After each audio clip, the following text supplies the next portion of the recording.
Graça e paz, irmãos. Sou o pastor Silvio Dark. Quero partilhar com você mais uma porção da palavra do Senhor. Quero tratar de um assunto muito comum dos nossos dias. Hoje, pleno século XXI, a igreja do século XXI, propriamente dito. A questão sobre jejum. O que é o jejum? Como fazê-los? Na verdade, há uma grande complicação, sempre digo, por parte não da Bíblia, mas sim da compreensão humana, que acaba fazendo uma distorção do que é realmente o jejum. Primeiro a gente precisa entender. Segundo o dicionário Aurélio, jejum é abstinência total ou parcial de alimentação em certos dias por penitência ou prescrição religiosa ou médica. Então a gente já sabe que jejum é uma abstinência total ou parcial, ok? Segundo o dicionário Aurélio e segundo o significado dessa palavra jejum.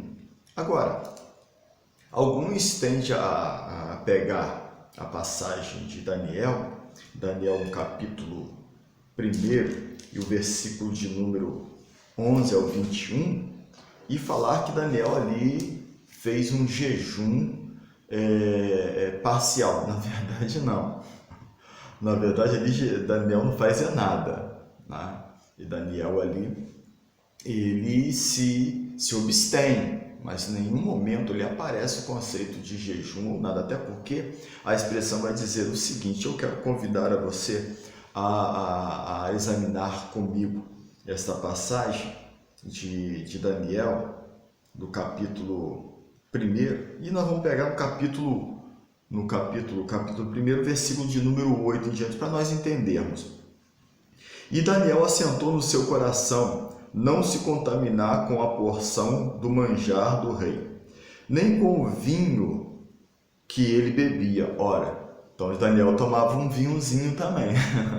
Mas eu não vou entrar nessa questão do vinho, não. Isso aí eu vou deixar para um outro vídeo mais para frente. Mas aqui já mostra que Daniel também não queria tomar o vinho. Isso aí não queria porque tomava. Portanto, pediu ao chefe dos eunucos que lhe concedesse não se contaminar. Ora, deu Deus a Daniel graça e misericórdia diante do chefe dos eunucos. E disse o chefe dos eunucos a Daniel: tenho medo do meu senhor, o rei, que determinou a vossa comida e a vossa bebida, porque veria ele os vossos rostos mais tristes do que os dos jovens que são vossos iguais. Assim arriscarei a minha cabeça para com o rei. Então disse Daniel ao despenseiro, a quem o chefe dos eunucos havia constituído sobre Daniel, Ananias, Misael e Azarias: experimenta, peço-te, os teus servos 10 dias fazendo com que nos deem legumes a comer e água a beber. Então, aqui não tem nada a ver com jejum. Essa mentalidade que Daniel fez aqui, jejum parcial, isso aqui não acontece. Daniel simplesmente fala, eu não vou me contaminar com a comida do rei, com o vinho do rei, com o manjar do rei. Então faz o seguinte, eu vou comer só legumes, você me traz legumes e me dá água, que essa vai ser minha comida. Então aqui não existe nenhum propósito aqui de conceito de jejum aqui por parte de Daniel. Isso aqui não existe. Alguns que colocam isso, que Daniel fez um jejum aqui parcial, que isso não existe. A expressão aqui não é essa, a colocação do autor não é essa, a mentalidade do autor não é essa, o pensamento tampouco do autor é essa, e nem o que aconteceu aqui envolve questão de jejum. Então isso aqui está totalmente descartado. Então a gente precisa entender o seguinte: o jejum, segundo a enciclopédia de Norman Champion, vai dizer o seguinte: o jejum era a expressão de tristeza, de penitência, de humilhação, de punição autofragida, como meio de mostrar a Deus a própria sinceridade na busca pela sua orientação. Então, na verdade, o jejum propriamente dito, ele se caracteriza por três coisas. Primeiro, quando se vai fazer um jejum, tem pessoas que começam o jejum à meia-noite. E é interessante essa questão de jejum à meia-noite, porque o camarada começa à meia-noite e acorda, vamos colocar, 8 horas, 10 horas, entrega o jejum, ou seja, ele não fez nada. É interessante isso daí, porque o jejum, tanto é que, né, quando a gente fica até no hotel, tem o desjejum, e isso geralmente acontece de manhã, né? Tirando o dia do Yom Kippur, né? No jejum do Yom Kippur, começa no pôr do sol de um dia anterior, no pôr do sol. Mas o jejum propriamente dito, ele se começa de manhã, no pôr do sol, e não, aliás, no nascer do sol, e vai até o pôr do sol. Salvo momentos como o Yom Kippur, que começa no pôr do sol e vai no dia anterior e vai até o outro dia. Mas jejum propriamente dito, ele começa no nascer do sol, jejum, e aí sucessivamente. Os judeus propriamente dito, eles não, nesse dia, eles só lavam a ponta dos dedos, passam nos olhos, eles não comem, não bebem, e eles realmente, também se afastam, né? Porque o jejum, ele é acompanhado com oração. Dificilmente você vai ver uma pessoa que realmente leva um jejum a sério, andando no meio da rua.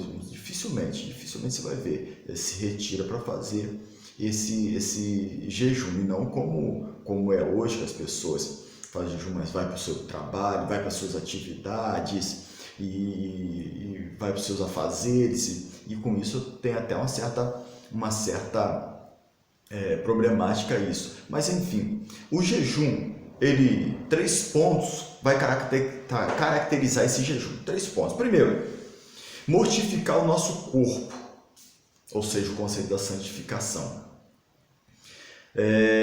Buscar ou obter perdão da parte de Deus.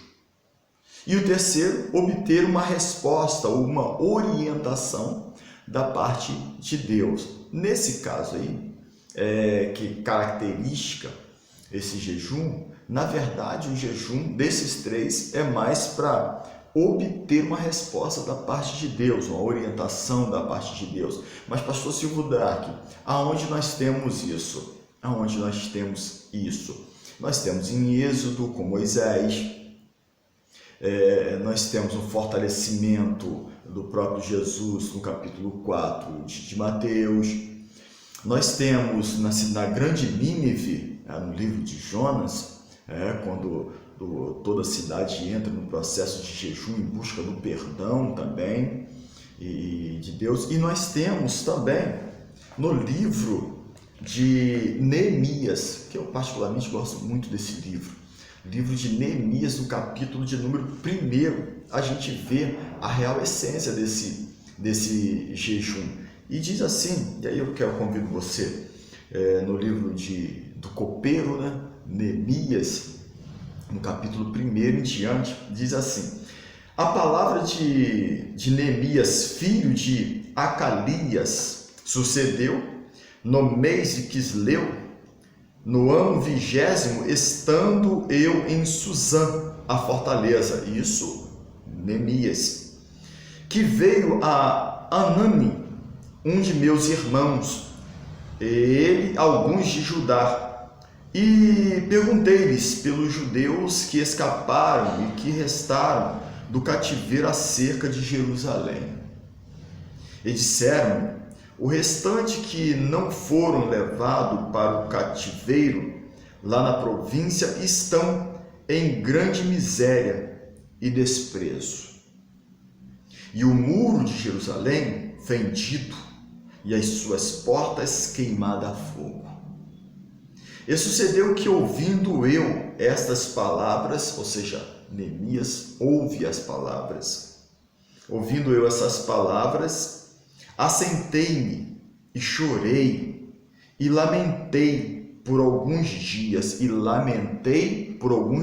Aí é o que o dicionário de Champlin vai dizer, o conceito da lamentação, que envolve esse conceito de jejum.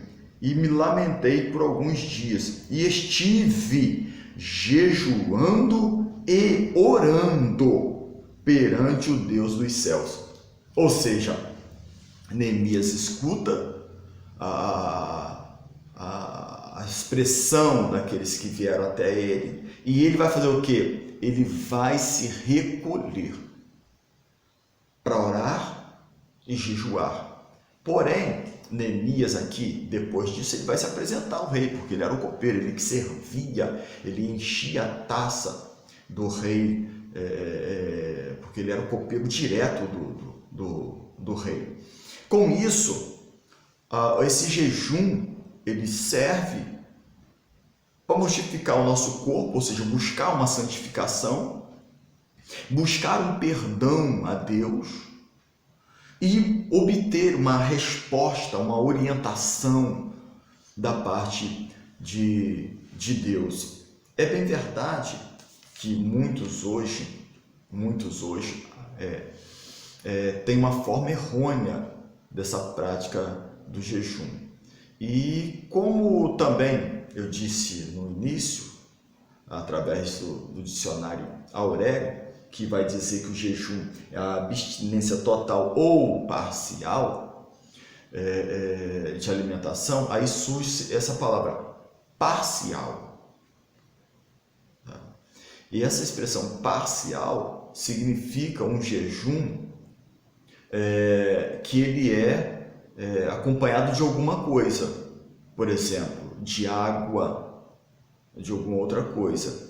Então aí a gente vê dois tipos de jejum. O jejum total é a abstinência total mesmo, aonde não se come, não se bebe, ou seja, não tem alimentação, não há alimentação. E esse jejum parcial, que ele é acompanhado de alguma coisa. Em maioria dos casos é água, somente água. No caso das escrituras sagradas, propriamente dito, a gente vê muito esse jejum total, de plena abstinência. Isso acontece, propriamente dito, na cidade de Nínive, onde o rei ele proibiu toda a cidade em busca ali de quê? Do perdão. Então, o jejum também, como muitos eu aqui falei, começa à meia-noite. Geralmente, esse jejum, se for para um caso de médico, alguma coisa, orientação médica, logicamente que dá para se fazer. Porque eu particularmente não entendo como uma pessoa faz um jejum, começa à meia-noite. Mas eu vou fazer 12 horas de jejum, vou começar à meia-noite e vou entregar ao meio-dia, ok? Beleza, 12 horas de jejum. Será que ele fez 12 horas mesmo? Ele passou a noite dormindo. Na verdade, ele despertou, colocou o relógio para despertar meia-noite. O relógio despertou, ele levantou, orou, começou o jejum e foi dormir. Aí cedo, vai levantar cedo, vamos colocar 6 horas no caso, e vai até o meio-dia. Na verdade, ele fez 6 horas de jejum, ele fez 12 horas de jejum, ele fez 6 horas, porque o restante ele passou dormindo. Né? Então, eu particularmente não partilho com essa prática de jejuar dessa forma. Eu creio piamente que o jejum ele precisa ele precisa ser seguido do não de jejum, ou seja, o conceito de você levantar de manhã, ao nascer do sol, isso envolve entre 5 e 6 horas da manhã, e você ali começar o seu jejum, e aí você vai até o meio-dia ou até o pôr do sol, dando aí as suas 12 horas ou 6 horas, e aí sucessivamente. Mas cada um tem a sua maneira de fazer. Mas se nós colocamos no nosso coração, fazemos tantas horas, e colocamos isso diante de Deus, é bom sermos pelo menos verdadeiros diante de Deus. Então, com isso, eu quero tá finalizando dizendo o que é o jejum. Jejum nada que mais é do que a expressão, demonstrar a expressão de tristeza na busca aí, da sua penitência, a humilhação, a punição também do nosso corpo, e buscar aí a orientação de Deus através desse sacrifício que é o jejum. O jejum ele pode ser feito total ou parcial. Agora, lembrando sempre, todo o corpo humano ele tem a sua debilitação, e isso precisa ser respeitado. Então, quando formos fazer esse jejum, que possamos saber até onde eu posso ir. Sabe por quê? A Escritura Sagrada nos diz o seguinte: obediência eu quero, sacrifício não. Entre jejuar muito e obedecer, mais vale você obedecer às Escrituras, mais vale você obedecer a Deus, andar em obediência com Ele. E certamente, se obedecemos a Deus, nós vamos ter santidade com Ele, nós vamos ter mérito com Ele, nós não vamos errar contra Deus, e Ele vai muito se agradar. Então, em termos de jejuar muito e obedecer, obedeça mais. Se você obedecer o Senhor teu Deus em todos os seus segmentos, em todos os seus passos, maneira de viver, maneira de pensar, você não vai precisar fazer tanto sacrifício, porque a obediência da sua parte levará você até Ele, fará com que você se achegue até Ele, e Ele também chegará até você. Então, mais vale, entre todos os sacrifícios, fazer um único sacrifício: obedecer a Deus e honrá-lo sobre todas as coisas. Que Deus te abençoe de uma forma toda especial, abençoe a tua casa, a tua vida de uma maneira sem igual. Um abraço, beijo grande no teu coração.